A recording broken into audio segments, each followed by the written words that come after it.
Kinkora P.E.I. is a small community that has produced many successful people in a wide variety of domains over the years. Today's guest achieved his childhood dream of playing in the NHL and has carved out an impressive career as a hockey coach at the amateur, professional, and international levels. Please welcome Kinkora native Dave Cameron.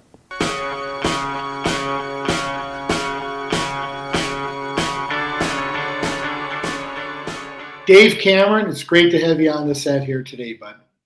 Thanks, Norm. Looking forward to it. All right. So, Dave, I mentioned in the intro that you came from a small community in the mid part of the island, Kinkora. If you look back at that time, Dave, there was a lot of people from that community that had very successful lives. What was in the water back in that time in Kinkora that contributed to the success? Pretty impressive.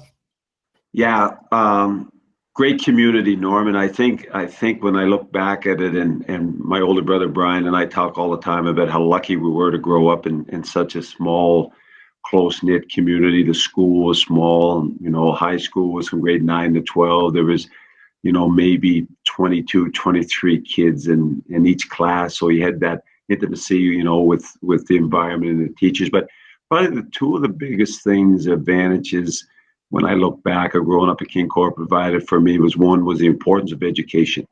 Mm-hmm. It was quite simple that you were either going to go to school and get educated or you're going to work. And that was the second part of the equation. There was a real appreciation for a day's work. And, we were lucky in the farming community at that time. When I went to high school in the mid 70s, the schools actually shut down for 2 weeks in the falls. And we headed out into the potato fields and spent the 2 weeks there. And so you earned the money. And I remember to this day that feeling of, getting paid at the end of 2 weeks. The big store for us was Holman's in Summerside, going in there right around Christmas time with your money and getting your hockey gear, whatever you needed, right. And any clothes or accessories you needed to school. But it was more or less the feeling you got and accomplishment you got and appreciation for the day's work. So, Dave, you referenced the high school piece. Of course, you were a product of the P.E.I. High School Hockey League, which does not exist anymore. And the Kinkora Blazers, pretty successful back in the day, right? Yeah. And then you make that transition to the college level. And kind of like Alan McAdam was when he came to the Charlottetown Islanders, you were a little rough around the edges. But Jack Hines kind of took you in under your wing and kind of helped with your transition to that AUS level. Can you talk a little bit about that? Yeah, it was high school hockey was big. It was, generally I think for the rural guys especially, it was you played your minor hockey and when you were in grade 9, it was your last year at Bantam. And minor hockey then was small communities. There was no real AAA teams or no real travel teams. And then you played if you're lucky enough, and that was one of the advantages going to a small high school was that there wasn't very many people actually in competition, right. To make the high school team, and you almost made it by attrition. And so I made the high school team in grade 9, and very fortunate that as things go in the island in cycles, I grew up amongst with a real group of athletes, the Keeves, the Jays, the Shays, and our high school team was really competitive. And the big advantage for a young guy playing was that you played against a lot of guys that were older, like you're 19, in some case 20-year-old guys. So normally the path would have been to go a couple of years of high school, hope you improved enough, and then there was a 4-team junior A league. Right. And if you ever could get into that junior A league, boy, that was the cat's meow.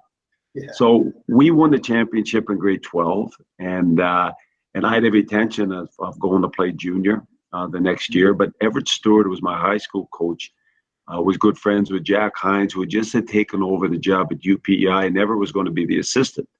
Yeah. And Everett said to me, Jack would like you to come and try out for the team. And I met Jack that summer. I said, sure, because for us, it was just a matter in the fall where you could get the free ice time. Get on the ice, whether it was a junior A tryout or a college. So I get on, and I went through the process. And without any exaggeration, Norm, I have no idea why I made that team. Seriously. And I played games up until Christmas where I felt like I was going one way and the puck and the play were coming the other. And I get turned around and I'd be going back the other way it was coming. And I was really overwhelmed. Yeah. But Jack seen something. And then the other big advantage for me at that time was that was the first time I'd ever played on a team where I was on the ice every day. Right. And I love that.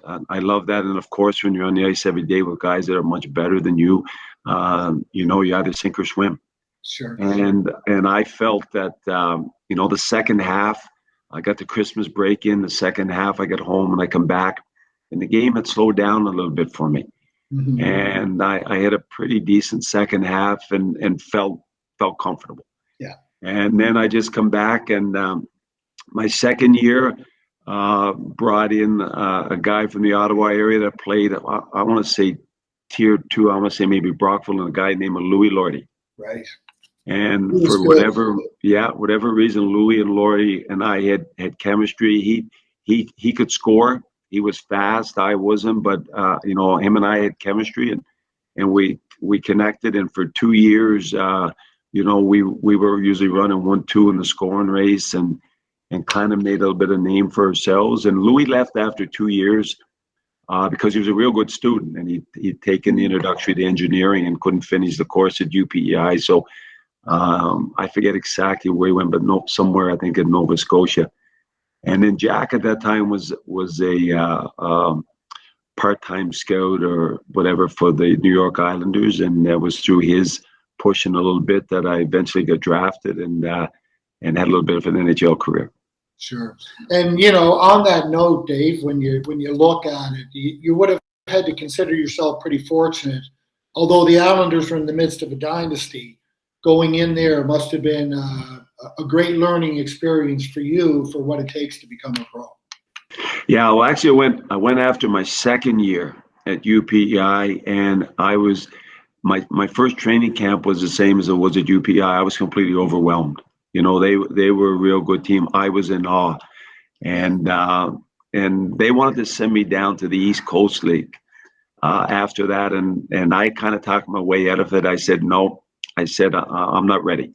I said I'm going back to play at U.P.E.I, and also at that time, because U.P.E.I wasn't under the umbrella where you signed a card to play. Right. I could pick a team from the Island Junior League, and if I picked the right team and they won it, I could join them after they won the Island. So, and at that time too, I'm pretty sure I was eligible for the Canada Games team. So I sold that whole package to Jimmy Devellano, the assistant GM, and said it's best that I go home, but I'd like to come back the next year. Right. And Jimmy said, yeah. I said, that's great. He said, but you got to promise you come back the next year, you go wherever we send you.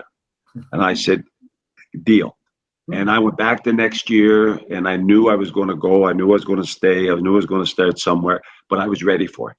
Yeah, good. And I went, and I had a good camp, and I started in the International League, and I got my eyes open there, and was fortunate enough to get called up to their number 1 team in Indianapolis in the Central League, and had 2 real good years there. Yeah. And a bit of an Island connection there too, Dave. Shane Turner, Kevin Devine, were they there at the same time, I think? And Garth McGuigan.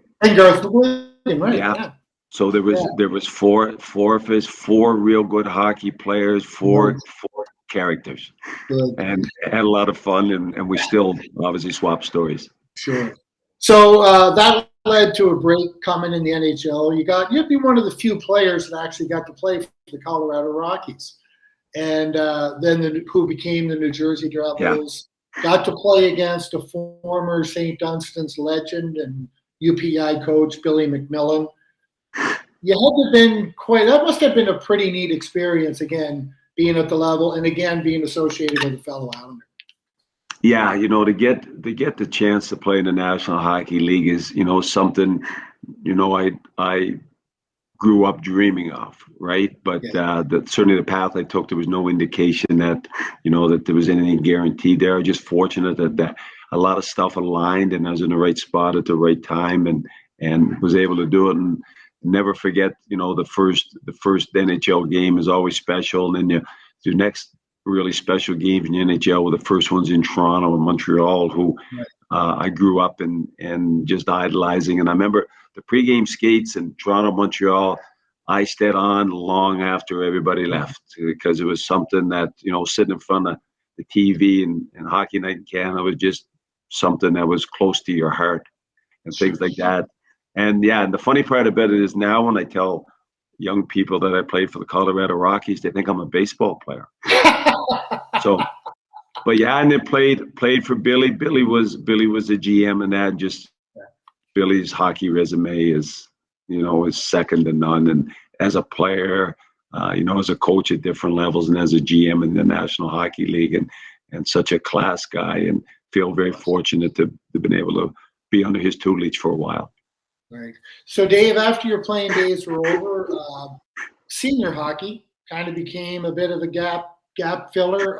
You went back and got your master's in education and guidance counseling, UAB, and along the way you hooked up with some more Islanders, Darwin McCutcheon, John Nelson, Donnie Clow, Terry McKenna, Rob Moffat, a bunch of these guys in the senior Islanders. You managed to secure a national championship.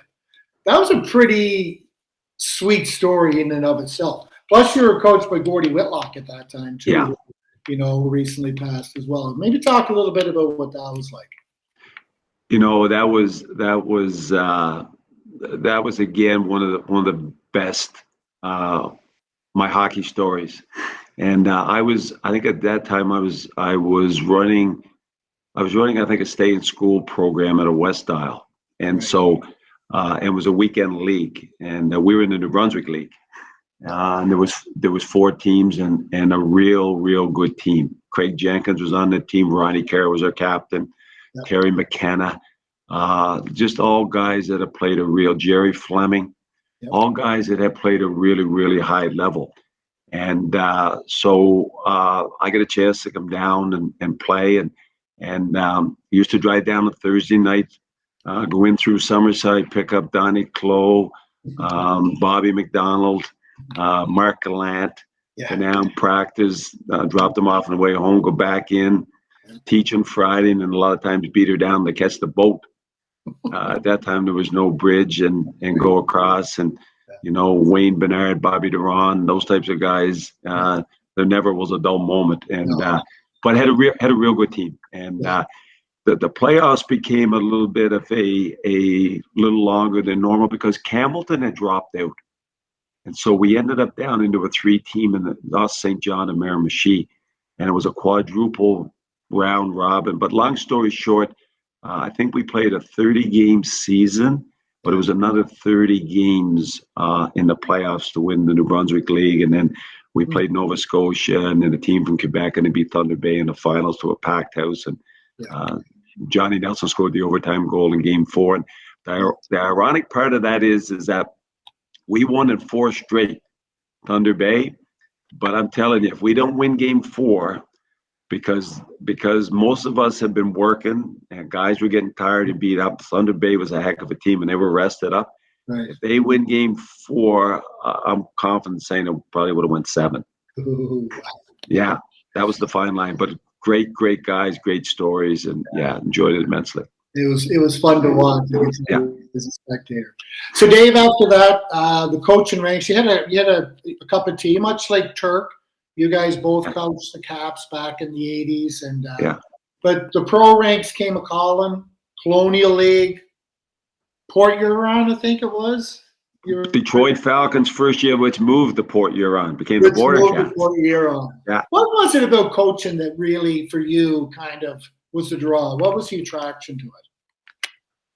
I'm not really sure, other than I know that it ran deep in me. And my first real coaching thing was like when I was coming up through high school and university and was away playing pro hockey, fast pitch was really big. And King Core, we had a fast pitch team, as every small community did. Yeah. And of course, there was 4 Camerons on it. All my brothers and I played, and a lot of guys were together, and nobody really wanted to coach us because we had way too much to say. And so eventually, because I was the guy that was away in the winter, eventually I became a player's coach. Okay. And really enjoyed that aspect of it. Enjoyed the decision making, enjoyed the leadership role that brought. And then when I come home, when I finished playing in 1985, the Caps job come up, and just something that intrigued me, and I was fortunate enough. Jimmy Clark hired me, and again another real solid organization with Jimmy at the helm, and Totally. I had Wendell Bassett with me, and we had real good success there, and went to the Centennial Cup or hosted the Centennial Cup in '89 and lost to Thunder Bay, who had a lot of guys in that team that we beat in the Allen Cup in '91. Isn't that So interesting? yeah, so it was real good in that, and then I got the chance to go to the Colonial League again through Jimmy Clark. Right. So I went to the Colonial League, which is about as low as you could get, and I can honestly say, after my second year, I got let go there, and of all the times I got let go, that was the only time I was glad. It wasn't much of above slap shot. So. And then I got a job in Sault Ste. Marie, and then I went with Al McAdam in the American League, an assistant in St. John's, and then I got the coach GM job in Toronto St. Mike's. Sure. 3 years in the American League, back to Mississauga, Ottawa, Calgary, and Vienna, back in Ottawa here. So it's been a real good run. You've been everywhere, man. Yeah. And one of those, going back to the St. Mike's for a minute there, Dave, 2011 was a unique year for you in the sense that you had in the World Juniors, coached the World Juniors. Tough loss to Russia.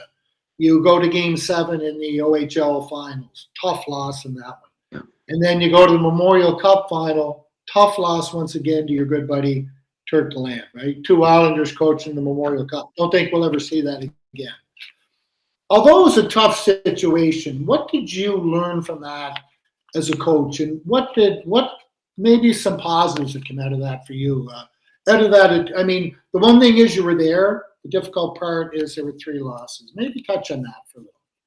Well, when you're in this business a long time, you're going to have losses that some sting more than others, but they have 3 of them in such a short period of time. My grandfather had a saying that when he was talking about some of the guys he grew up with, he would say that they're tougher than a 10-cent steak. And I remember thinking, if losing makes you tough, right now I'm tougher than a 10-cent steak. But you're right. It was 3 really 3 different competitions, 3 different teams. And it was real close. I mean, that losing to Russia after being up 3-0, but that Russian team, that was a hell of a hockey team. I mean, they had Kuznetsov, they had Tarasenko, they had Panarin, they had Orlev. In the quarterfinal, semifinal, and the final against us, they were behind in every game and come back. Right. And so it was really obviously disappointing. And then losing Owen Sound in the OHL final, again, a little bit ironic because the coach of that team was Mark Reeds, who him and I ended up coaching together as assistants in Ottawa. Right. And Mark died at a young age when we were in Ottawa of cancer. Right. Became a real good friend. And that was Game 7. It was in, I think it was Game 7 overtime. Yeah. And it was a face-off play that I don't think the puck hit the back of the net. It's just one of those plays that the puck just got across the line. And again, and then we played a real good St. John team in the Memorial Cup. And again, it was a real close game. I think I want to say 3-1 maybe final. Yeah. I was 2-1 and Huberdeau scored on a 2-on-1, maybe 4 or 5 minutes left. So all games that went the wrong way. But when you lose those types of games, as disappointing as it is, it's not as much as disappointing for yourself as it is for the guys that are doing the work for your players. Yeah. They buy into what you do, that they preach your especially when it's your club team, they're with you some guys are with me for 3 years. Right. And they're putting the work in every day, and to see and feel their disappointment, it weighs any of the disappointment that you have as being the coach of that team. But you got a choice. You can fold, or you pick yourself up and dust yourself off, which is another good trait I learned growing up in Kincora, and get up and moved on from there. And fortunate enough this year to at least make amends for the World Junior one. Well, that must have been pretty special. You get an opportunity to share that with your son Ben, who of course is a team doctor. Yeah. Connor, former Panther himself, is the executive director of Hockey P.E.I. now. Like, I don't know how it gets much better than that. Well, it doesn't. And then the funny part, Norman, when you look at it, is that if you go back last year, like I was 2 years ago in July, I was in Charlottetown. Kelly and I were in Charlottetown. I was getting ready to come back to Vienna because you go back the end of July because they start Right. early. Yeah. And this all unfolded with the job here in Ottawa with the chance to do the World Juniors like out of the blue. Right. I wasn't pursuing anything back. We really enjoyed Vienna, Austria. Really, really enjoyed it. Enjoyed the hockey, winding down my career, and then out of the blue, this opportunity comes. And to this day, I have no idea why I was offered the World Junior job. But once that became available, it was a no-brainer. I've done 7 events, with Hockey Canada, and all the excellent experience with good guys, good people. You grow as a coach because there's other real good coaches on your staff, and so you grow from that. And then to win the gold medal here in Canada with your family there, you're right. It doesn't get any better than that. You're right. So, Dave, one of the things that you love, and you love being an Islander, you're a proud Panther, you're a proud Islander, and I know you come back. You talked about the whirlwind you've been on. You're looking through the coaching that you've get in. You go to Vienna, you go to Ottawa, Calgary, St. John, wherever. But it's always nice to come home to Kildare Kate's back every summer and kind of recharge the batteries, isn't it? Oh, it's great, Norman, because as you come home, as you know, Islanders, when you're away, your Islanders and the ones in your community are your biggest supporters. They care, they genuinely care. But at the end of the day, too, they're not overly impressed. So it's not like you're coming home to reality, to a good grounding, and they hope you do well. They're cheering for you, but they're not overwhelming you with hockey and stuff like that. And the beauty of the island, that's why I've been in hockey. I've been away in hockey since '95, and I've never had a vacation. And the reason being is you can't take it in the winter, and when you come home in the summer, you sure as hell ain't leaving. So it's been real good to come home, and I grew up great community there just outside of Tignish and Alberton, and a lot of good friends and good people there. Right. Well, Dave, listen, we're proud of you as Islanders. We're proud as a former Panther of the success that you've achieved. Your story is intriguing. It's a lot to celebrate. I'm glad to call you a friend. I'm glad that you're part of our program. And I could have probably talked to you for 2 hours today, but we're in a bit of a time limit. But I tell you, man, it was great. I loved your stories. All the best to you good this year, and keep doing what you're doing, buddy.